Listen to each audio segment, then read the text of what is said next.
नमस्कार साथियों, आज का हमारा टॉपिक रहेगा प्रायिकता। आज हम प्रायिकता पढ़ेंगे और प्रायिकता पढ़ने से पहले हमें प्रायिकता के महत्वपूर्ण बिंदुओं को ध्यान में रखना होगा, जो मैंने यहाँ पे नोट कर दिया है। तो सबसे पहले नंबर 1 पे किसी घटना के होने या न होने की संभावना का संख्यात्मक मान क्या कहलाती है? प्रायिकता। प्रायिकता क्या होती है? किसी घटना के होने या न होने की संभावना का संख्यात्मक मान ही क्या होती है? प्रायिकता कहलाती है। नंबर 2 पे एक निश्चित या संभव घटना की प्रायिकता का मान 1 होता है, यानी 1 के बराबर होता है। एक निश्चित या संभव घटना की प्रायिकता का मान कितना होता है? 1 होता है।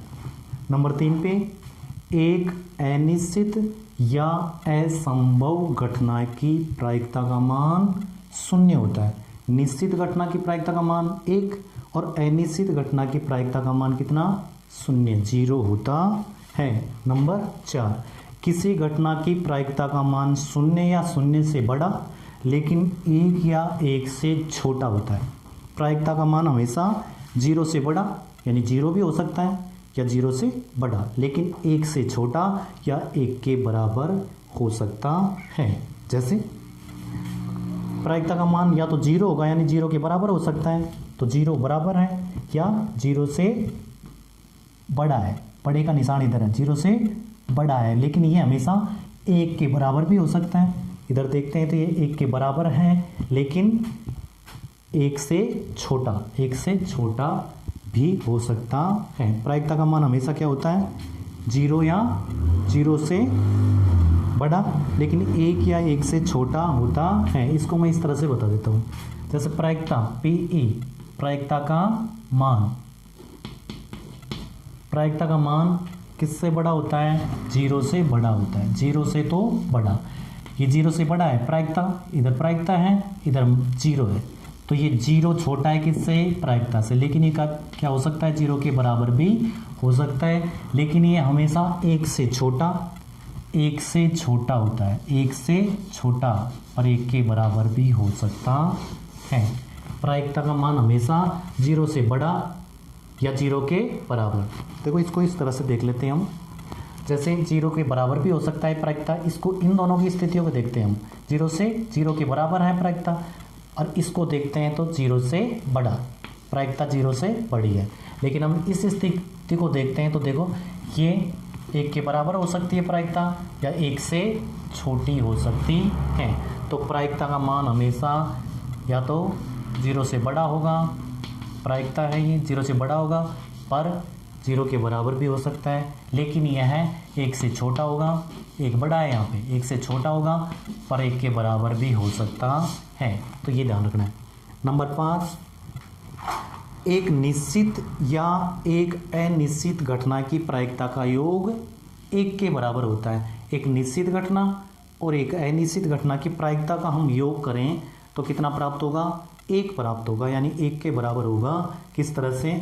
जैसे मैं यहाँ पे बताऊँ, जैसे घटना E, निश्चित घटना की प्रायिकता प्लस P नहीं, अनिश्चित घटना की प्रायिकता, इसका योग हमेशा 1 होता है। किस तरह से? जैसे निश्चित घटना की प्रायिकता का योग हमेशा 1, निश्चित घटना की प्रायिकता का मान हमेशा 1, प्लस की जगह प्लस, अनिश्चित घटना की प्रायिकता का मान 0, इन दोनों को जोड़ेंगे तो कितना आएगा? 1। तो निश्चित और अनिश्चित घटना की प्रायिकता का मान हमेशा कितना होता है? प्रायिकता का योग, निश्चित और अनिश्चित घटना की प्रायिकता का योग हमेशा होता है 1, क्योंकि 1 और 0 को जोड़ेंगे योग बनेगा 1।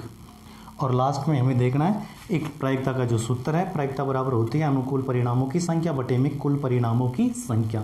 अनुकूल परिणामों की संख्या बटे में कुल परिणामों की संख्या। तो ये 5 महत्वपूर्ण बिंदु हैं जो हमें प्रायिकता पढ़ने के लिए आवश्यक सिद्ध होंगे, जरूरी है इन्हें याद करना। अगर ये बिंदु हमें याद है तो प्रायिकता की हम कोई सा भी सवाल हम हल कर सकते हैं, कैसा भी सवाल हल कर सकते हैं। एक बार मैं फिर रिपीट कर रहा हूँ, किसी घटना के प्रायिकता क्या होती है? किसी घटना के होने या न होने की संभावना है, उसका संख्यात्मक मान ही क्या है? प्रायिकता। किसी घटना के होने या न होने की संभावना का संख्यात्मक मान ही क्या है? प्रायिकता है। नंबर 2 पे है, एक निश्चित घटना की प्रायिकता का मान कितना होता है? 1। एक अनिश्चित घटना की प्रायिकता का मान कितना होता है? 0। एक अनिश्चित घटना की प्रायिकता का मान कितना होता है? 0। निश्चित घटना की प्रायिकता का मान 1। किसी भी घटना की प्रायिकता या तो 0 से बड़ी हो सकती है, 0 के बराबर हो सकती है, लेकिन ये 1 से छोटी या 1 के बराबर होती है।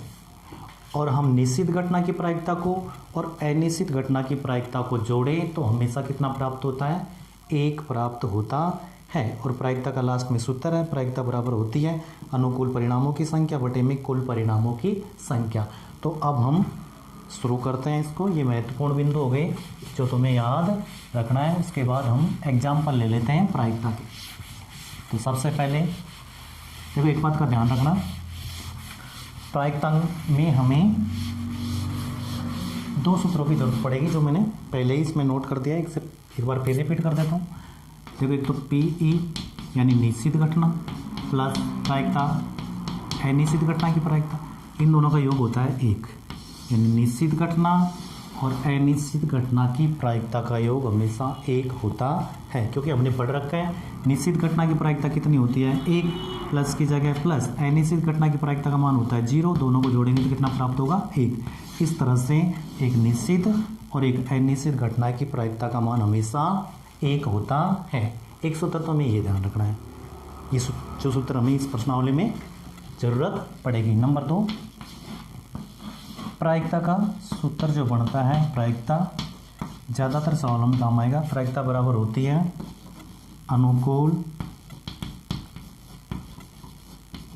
अनुकूल परिणामों की संख्या, अनुकूल परिणामों की संख्या बटे में कुल परिणामों की संख्या, कुल परिणामों की संख्या। इस सूत्र से हम प्रायिकता के सवाल हल करेंगे। ये दोनों सूत्र हमें ध्यान रखना है। निश्चित घटना और अनिश्चित घटना का योग कितना होता है? 1 होता है। अगर निश्चित घटना दे रखी है तो अनिश्चित घटना का मान ज्ञात कर सकते हैं, और अनिश्चित घटना दी गई है तो निश्चित घटना की प्रायिकता का मान हम ज्ञात कर सकते हैं। ये दोनों सूत्र यहाँ पे काम आएंगे। तो अब हम एग्जाम्पल लेते हैं। नंबर 1, एग्जाम्पल नंबर 1,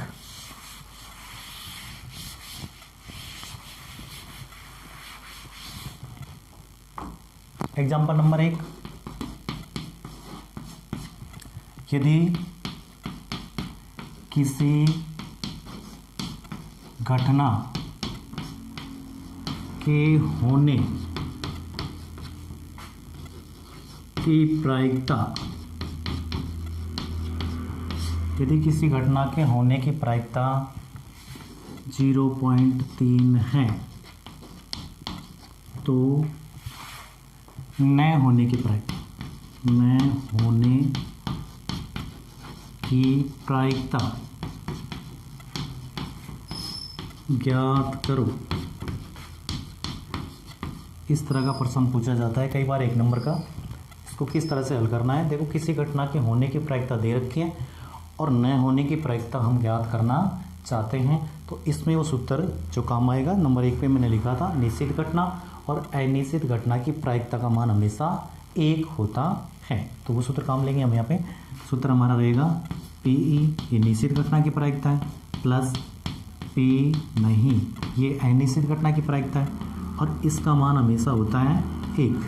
PE निश्चित घटना की प्रायिकता, E के ऊपर बार लगाया हुआ है, ये अनिश्चित घटना की प्रायिकता यानी न होने की प्रायिकता, ये होने की प्रायिकता, ये न होने की प्रायिकता, और इन दोनों का जोड़ किसके बराबर होता है? 1 के बराबर होता है। अब इसमें हम मान रख देंगे, किसका मान दे रखा है? किसी घटना के होने की प्रायिकता, यानी निश्चित घटना होने की प्रायिकता दे रखी है कितनी? 0.3, प्लस की जगह प्लस, न होने की प्रायिकता हम ज्ञात कर सकते हैं, तो ये PE की जगह हम P नहीं ऐसे कैसे लिख देंगे, बराबर की जगह 1। ठीक है, अब क्या करेंगे? 0.3 का पक्षांतरण करेंगे तो ये 1 में से जाके घट जाएगा, तो P नहीं यानी न होने की प्रायिकता 1 माइनस 0.3। अब 1 में से हम 0.3 घटा लेंगे। किस तरह से घटाएंगे? देखो, 1 है, 1 में से कितना घटाना चाहते हैं हम? 0.3, तो 1 के बाद हम पॉइंट लगा देंगे और यहाँ लिख देंगे 0। इसमें से माइनस करना है 0.3, यानी पॉइंट की सीध में पॉइंट होना चाहिए जोड़ बाकी करने के लिए। अब घटा देंगे इसको, 0 में से ही गया, 0 में से 3 गया तो 7, पॉइंट की जगह में पॉइंट और ये 0 बचा, यानी 0.7 हमारा आंसर बना। तो P नहीं बराबर 0.7। तो यहाँ पे लिख देंगे जो पूछा गया है, क्या पूछा गया है, न होने की प्रायिकता। तो यहाँ लिख देंगे अतः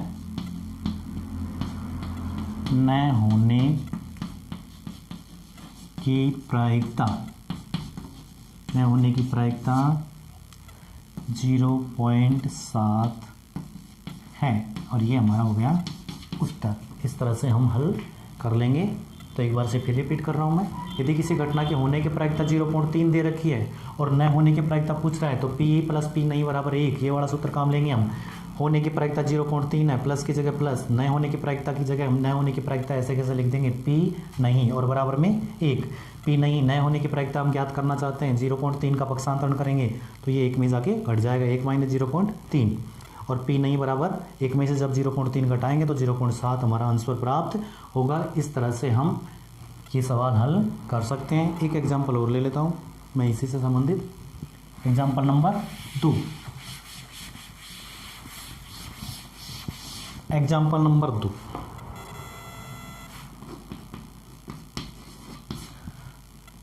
यदि किसी घटना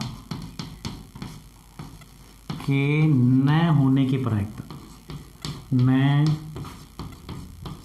होने की प्रायिकता, यदि किसी घटना के न होने की प्रायिकता 0.23 है तो उस घटना के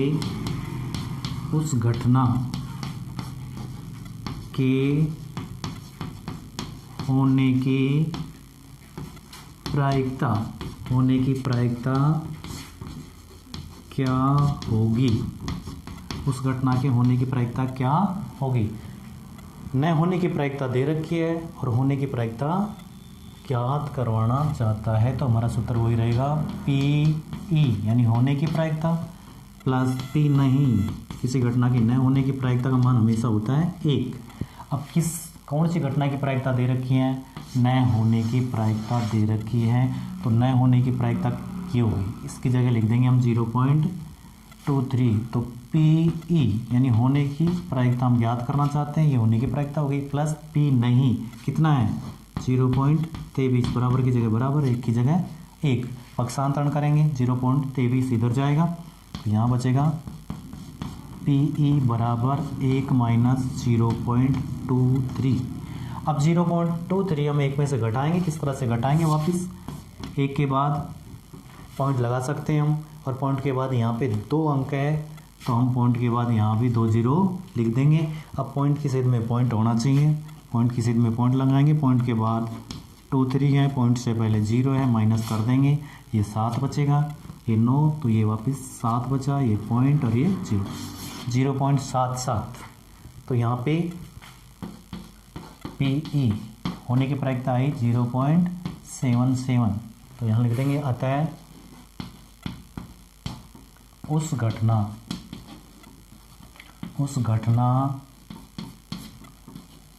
के होने की प्रायिकता